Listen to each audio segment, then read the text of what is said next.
In the middle of the vast universe, inside the cargo hold made of cold metal, he had no choice but to admit it. That he had become the hostile alien life form in this sci-fi survival game. Space survival. You have to choose one of the various races that exist in this vast space.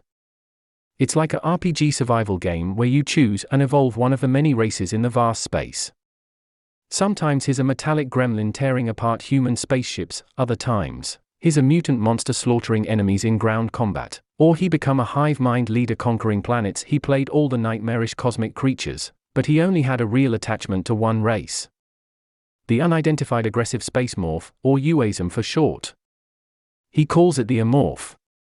Based on the creature from the movie Alien X, a race that endlessly strengthens itself using the genetic information of its victims.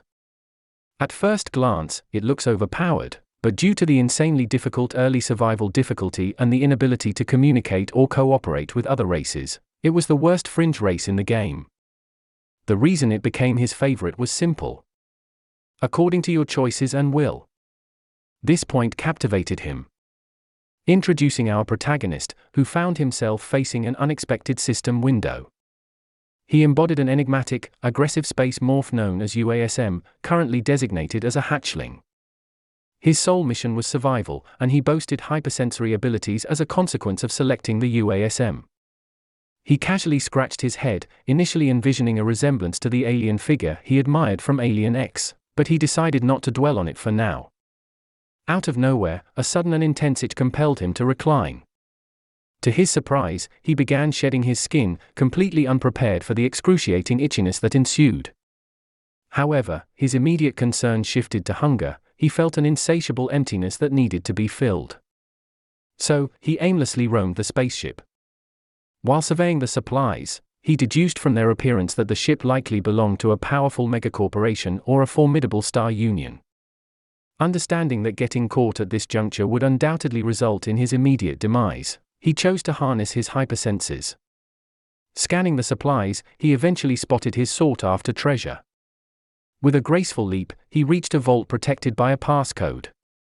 After experimenting with various codes, including the straightforward 1234, he succeeded in unlocking it. Inside, a treasure trove of chocolate bars awaited him, and he indulged in them eagerly. After savoring a few chocolates, he pondered, eating these is akin to chewing on rubber erasers, but at least they provide some nourishment. As a cockroach scuttled past him, he swiftly captured it with his tail. While consuming it, he found it surprisingly succulent. Suddenly, a system notification materialized, signaling that the predation effect had been activated. He had effectively acquired a wing gene fragment from the cockroach, stripping it of its wings trait. The system then presented him with the option to apply the wings. He couldn't help but be astounded by his stroke of luck, obtaining a gene fragment with such swiftness. Gene fragments serve as the foundation of my amorphous abilities. The more genetic data I accumulate, the greater my potential for evolving into a more formidable organism. Wings, huh? Not a bad addition, he mused. With a press of the system window, he activated the trait, and a wing promptly sprouted from his back. It felt promising, but the challenge was figuring out how to move it. They're on my back, so I suppose I can imagine moving the trapezius muscles? He concentrated, and it clicked. He began to soar, utilizing the newfound wing trait gifted by the cockroach. As he indulged in more chocolate, he couldn't help but reflect, energy consumption is more significant than I anticipated. To harness these wings properly, there's a skill I absolutely must acquire. My first goal is set. He caught more cockroaches, but even after the 20th one, he saw no apparent change. The taste had shifted, now resembling a burnt pancake. Glancing at his status in the system window, he noticed a new trait, chitinous exoskeleton. Pondering its utility, he thought, a chitinous exoskeleton. Defense increases with growth level. It's a valuable trait, but its usefulness is limited at the moment. I need to secure a robust vitality trait, but it's not showing up. Robust vitality reduces energy consumption and slows aging, a common passive trait in insects and plants. With it, I won't be as fixated on food. In conclusion, I must catch a substantial number of roaches if I want to survive. Carefully searching for another cockroach, he decided to change his location. Leaping from the container, he took flight and spotted 2 more roaches. Capturing one, he devoured it, but the other roach attempted to flee. He pursued it, but an unintended collision with the wall allowed the cockroach to slip between the containers. Determined, he employed his tail to seize the escaping insect and placed it in his mouth. Suddenly, a system window emerged, indicating a predation effect had triggered. Robust vitality gene fragment acquired successfully. The system inquired whether he wished to strip the robust vitality trait from the cockroach. Without hesitation, he agreed. His skin and muscles improved noticeably. After acquiring the new trait, he contemplated, the owner of this ship, humanity, is my adversary. Sensations of vibrations emanating from beyond the wall and faint footsteps echoing in my ears serve as a stark reminder that time is not on my side. To elude the impending grim future hurtling toward me, I must expedite my evolution beyond the limitations of being a mere hatchling. To achieve this, I must expand my domain beyond the confines of this cargo hold. He mused, this is where it all commences. It's high time I shattered the constraints of this cargo hold I initially set foot in. After exiting the cargo hold, our protagonist found himself contemplating his next move. His destination had already been decided. He was headed toward the cooling room adjacent to the reactor. This facility held paramount importance, which meant that few visitors ever ventured there. It was a place shrouded in secrecy, out of sight and, as the saying goes, out of mind. Yet, he harbored a contingency plan. If things went south, he could sabotage both the reactor and the cooling room and make his escape. With a skilled hand, he deftly removed the screws securing the vent cover and slipped inside. The confines of the vent greeted him with the hum of a spinning fan. As he gazed at the ventilation fan, he realized that damaging it would surely trigger an alert to the human operators. Thus, he had no choice but to time his passage through it with utmost precision. It was a moment when his amorph abilities would prove invaluable. Activating his hypersenses, he became acutely aware of the iron oxides and fine metal dust swirling in the air. The well-worn joints of the rotating fan blades exhibited a noticeable slowdown at a specific point in their rotation. His highly analytical brain swiftly processed this data and urged him to take action. It was time to make the leap. With a swift and agile movement, he propelled himself through the narrowing gap in the fan, relying on his wings to guide him safely past. His tail grazed perilously close to the spinning blades, sending shivers down his spine. As he cleared the fan, he let out a sigh of relief, knowing that he had narrowly escaped a potentially fatal encounter. Continuing his journey through the labyrinthine vents, he encountered an unexpected sight: a spider scuttling along his path. Finally reaching the end of the vent, he overheard a conversation between 2 researchers. One inquired about the results of test subject 26, to which the other replied with disappointment, marking it as yet another failure. They lamented the impending scolding they would receive from their team leader. Listening to their exchange, our protagonist began to piece together the puzzle. This was no ordinary research vessel. Its design and operation hinted at the involvement of the notorious megacorp. In the vastness of the solar system, megacorp reigned as a powerful human faction. In this universe, where governments had ceded their authority to massive corporations, megacorp stood as an epitome of extreme materialism. Though most human races in the game remained neutral, megacorp leaned decidedly towards an evil alignment. Rumors abounded that megacorp engaged in the abhorrent practice of modifying healthy individuals into slaves, a fate that must be even grimmer in the unforgiving reality beyond the game's boundaries. Emerging from the vents, our protagonist took to the air, seeking a safe place to hide while he scouted the unfamiliar surroundings. His next course of action depended on the nature of this research vessel. He knew that his path would need to adapt accordingly. As he employed his hypersenses to gather information, thoughts raced through his mind. If this ship specialized in creating mutant supersoldiers for ground combat, he could potentially enhance his own abilities and acquire a robust physique. Conversely, if it delved into experiments related to cult psychic powers and the enigmatic space elf race, he might gain formidable psychic abilities. His personal preference leaned towards the latter, but he realized that obtaining psychic powers early on was a lofty aspiration. His thoughts were abruptly interrupted by a plea for help. Turning his attention to the source of the cry, he discovered a transparent tube filled with water, and within it floated an amoeba. Its distinctive trait was oxygen storage, a seemingly useless attribute for a shape-shifting amorph like himself. Deciding not to consume the amoeba, he instead employed his hypersenses to search for clues about the situation. An eerie sense of electricity in the air hinted at the presence of the two researchers mentioned earlier. After a thorough scan, he located a button that, according to his hypersenses, would terminate the experiment. Pressing the button, he watched as the amoeba inside the tube expressed gratitude before he discreetly made his exit, soaring away to conceal himself. Moments later, a newcomer entered the facility, a young woman accompanied by a feline companion. She inquired about the progress of test subject 26. The researcher cautiously responded, "There are definitely reactions occurring. If you could just give it a little more time." The woman's tone grew stern as she retorted, "Time is credits. We need results to report to the company before we reach our destination. If we don't produce results, the company may reconsider your employment." As they conversed, the researcher accidentally stumbled upon a test subject with a skull-like appearance, causing the woman to exclaim, "Please, anything but that." The man's shock was palpable. The girl's insistence on the importance of drawing out the elusive aptitude from test subject 26 revealed her vested interest in the senior researcher's success.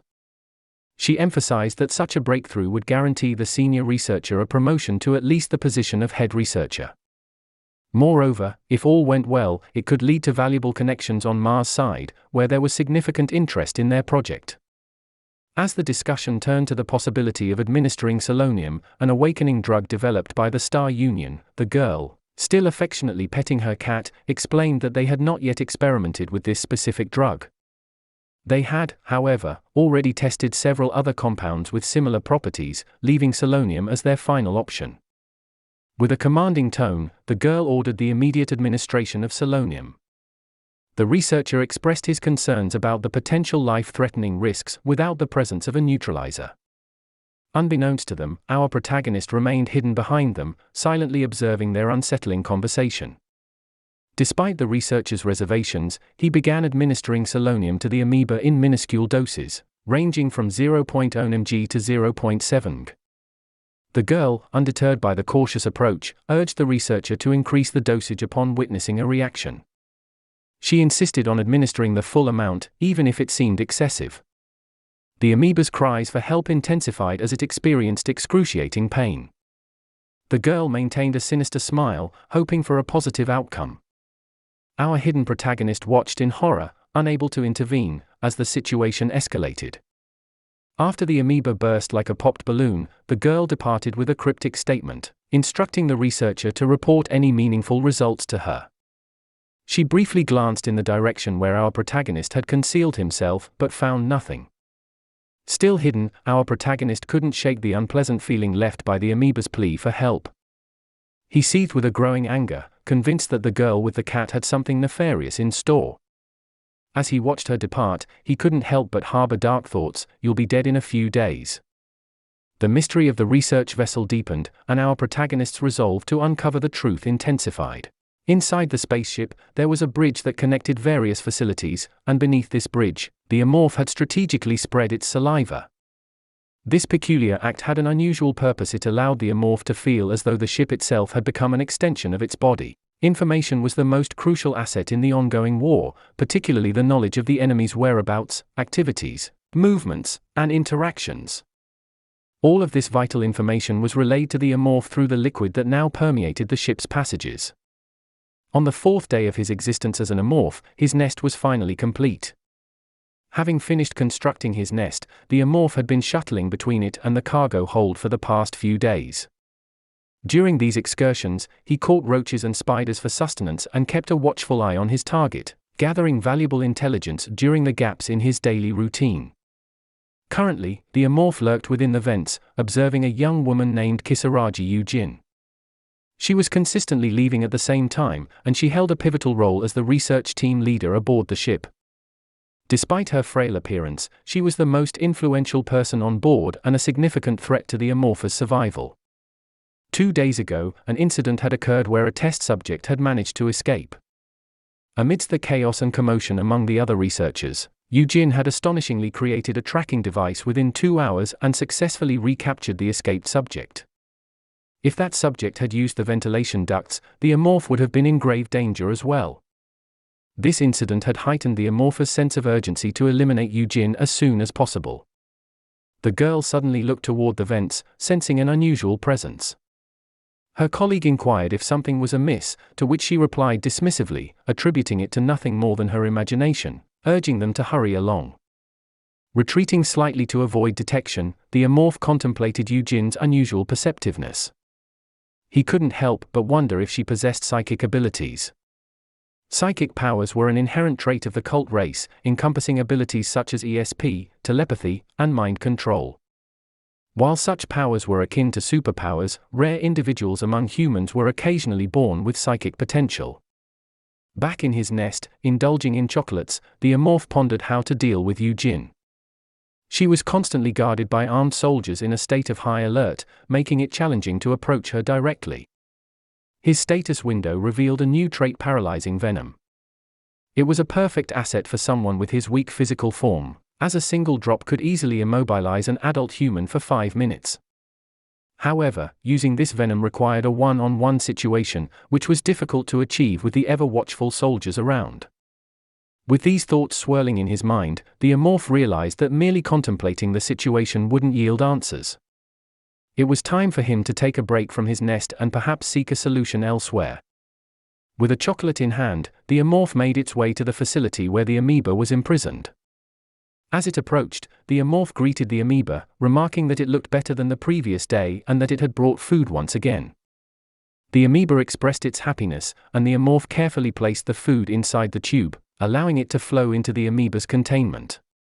The amoeba happily mentioned that the food was tasty.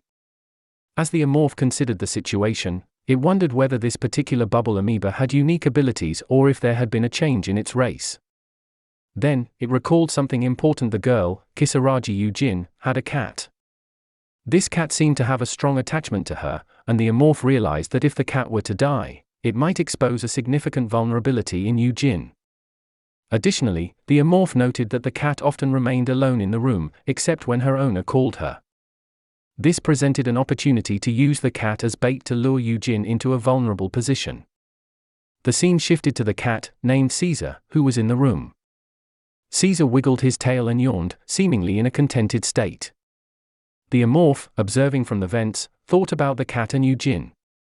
It marveled at Caesar's regal appearance and noted that he had likely grown plump from eating premium meat every day. This observation led the Amorph to conclude that Eugene was no ordinary person. Killing the cat outright wouldn't be difficult since she was within view, but the Amorph couldn't act in the current situation. The ventilation duct entrance appeared normal on the outside, but the Amorph's hypersenses revealed that it was densely lined with laser sensors. Even a light touch would trigger an immediate alarm. Frustration welled up within the Amorph, and it couldn't help but beat its tail in irritation. The small noise caught Caesar's attention, and he approached the vents, curiously looking at the source of the sound. The cat began to scratch at the vent cover, and soldiers quickly arrived on the scene, remarking that the cat was again causing trouble. As the Amorph managed to escape unnoticed, it realized that using its tail to attract attention had been a grave mistake. It berated itself for the error, but suddenly had an idea. The cat, which had seemed bored, could be used as a tool for stimulation, creating sounds to provoke the soldiers' reactions. With a sinister smile, the Amorph contemplated its newfound strategy for dealing with the situation. As the cat slept peacefully, it suddenly heard a sound emanating from the vents nearby. Intrigued by the noise, it approached and discovered a cockroach. The cat's fascination with the insect was immediate, and it began to paw at the vent cover, creating a cacophonous racket in its excitement.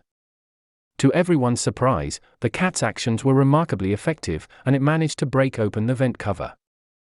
The alarmed soldiers were once again perplexed by the cat's antics, but decided to postpone investigating the situation. After all, where could the cat possibly go with them diligently guarding the room? Unbeknownst to the soldiers, the cat had ventured into the vents, chasing the elusive cockroach deeper into the passageways. Eventually, the cat reached the end of the vents, and the cat opened the cover, and in a swift and cunning move, the Amorph jumped onto the cat. Using its tail, the Amorph pierced the cat, incapacitating it. As the cat emerged from the vents, the amorph wasted no time and bit into its head, swiftly consuming the unfortunate feline. The amorph declared that it was delicious. The sinister plan to bait the cat had taken a dark and unexpected turn, and the amorph had found sustenance in an unlikely manner. As tensions ran high on the spaceship, the team leader, Kisaragi Yujin, was growing increasingly frustrated about not seeing her beloved cat, Caesar. She approached the captain, demanding answers, and inquired about when she could be reunited with her feline companion. The captain tried to reassure her, explaining that the soldiers were currently conducting a search, but Eugeni's impatience was palpable. She angrily slammed her hand on the desk, insisting that it had already been 2 hours, and Caesar was accustomed to strict meal times. She expressed concern that something must have happened to him. The captain tried to reason with her, reminding her that they were on a spaceship and unless the cat had somehow hijacked an escape ship, he must be somewhere on board. However, Eugene's anger continued to escalate, and she demanded that they find him immediately. The captain, frustrated by the situation, thought to himself that if Eugene weren't from the noble capital, he would have locked her up in solitary confinement by now. Eugene inquired about the guards, wondering why they hadn't found her cat yet. The captain informed her that the guards had all been detained, and due process would be followed once they reached their destination. However, Eugene took matters into her own hands and ordered the captain to execute the guards immediately. The captain hesitated, expressing his concerns that such actions would upset the soldiers. This led to a tense exchange between the two, with Eugene questioning the captain's authority. Eventually, the captain suggested waiting for the search to progress before discussing punishment further. Eugene, still angry, reluctantly agreed but warned the captain that he needed to produce results within 2 hours, or she would call for his removal as captain. The captain was left perplexed and frustrated, slamming his desk in frustration. Unbeknownst to him, the amorph watched the entire scene unfold from the vents. The amorph, now inside the vents, contemplated its new trait, wild instinct, and wondered about its true nature. It also considered the trait fusion system, a mechanism that allowed related traits to merge into more powerful ones. This system had surprised the amorph during the recent incident, and it was eager to investigate its capabilities further. Observing Eugene's growing frustration and anger, the amorph realized that everything was proceeding as planned. It recognized that she was the type of person who showed humanity only towards things she cherished. Losing something dear to her, like her cat, had caused her to lose her composure. The amorph had successfully created a rift between Eugene and the soldiers, using the cat as a buffer. The disappearance of that buffer had exposed the soldiers to hardships they despised, leading to further resentment. Furthermore, Eugene no longer trusted the soldiers, as she believed their negligence was the reason her cat had gone missing. The amorph saw this as an opportunity to obtain her genetic fragments. Eugene's anger and frustration drove her to take out her anger on the test subjects. She began to harm them one by one, and when she noticed the amoeba, she pressed a yellow button, causing the amoeba to plead for help. Watching Eugene's cruel actions from the vents, the amorph seethed with anger. However, it understood that words of comfort were unnecessary. It had a different plan in mind: revenge. The scene shifted to Eugene speaking with the captain, demanding results after 2 hours of waiting. The captain explained that the search had just begun, but Eugene's impatience got the better of her. She warned the captain, suggesting that he was defying the will of the noble capital. The captain, however, maintained his authority and reminded Eugene that he could detain her if necessary. The amorph, still hidden in the vents, observed this confrontation and noted that there had been pre-existing conflicts between the two. Eugene eventually backed off and left the captain's office, with 2 guards following her. She decided to go to the restroom, and one guard mentioned that he needed to use the restroom as well. This presented an opportunity for the amorph, as it recognized that Eugene was now alone in the women's restroom, without any security equipment to hinder its movements. The amorph wasted no time and swiftly crawled through the vents, heading towards the bathroom, determined not to miss this golden opportunity for an ambush. As the amorph emerged from the vents and crawled through the ceiling, Kisaragi Eugene was in the restroom, washing her face. The amorph prepared its paralyzing poison, poised for the perfect moment to strike. Carefully, it watched Eugene's every move. When she finished washing her face and sighed, she suddenly heard a sound behind her. Without hesitation, the amorph leaped down with its tail pointed at her head. Yujin reacted quickly, bending down to evade the attack. The amorph struck the wall instead, but it didn't give up. It leaped again, this time successfully injecting its paralyzing poison into Yujin. Paralyzed and unable to move, Yujin fell to her feet. The amorph, with its tail pointed at her, gazed at her with anticipation. It wondered what she was feeling at that moment. Was it fear of the alien creature that had attacked her, anger at her helpless situation, or the looming fear of death? Regardless of her emotions, the amorph was determined that Kisaragi Yujin would die. It began to devour her, starting from her head, relishing the taste of its prey. As it consumed her, the amorph felt something change within itself. Her genetic information, flowing into its body through her blood, triggered an evolution. A system window appeared, offering the amorph the chance to evolve. The amorph was ecstatic. It had been waiting for this moment. However, just as it was about to press the yes button, a vision flashed before its eyes. It saw a guard arriving and firing a gun, killing it instantly.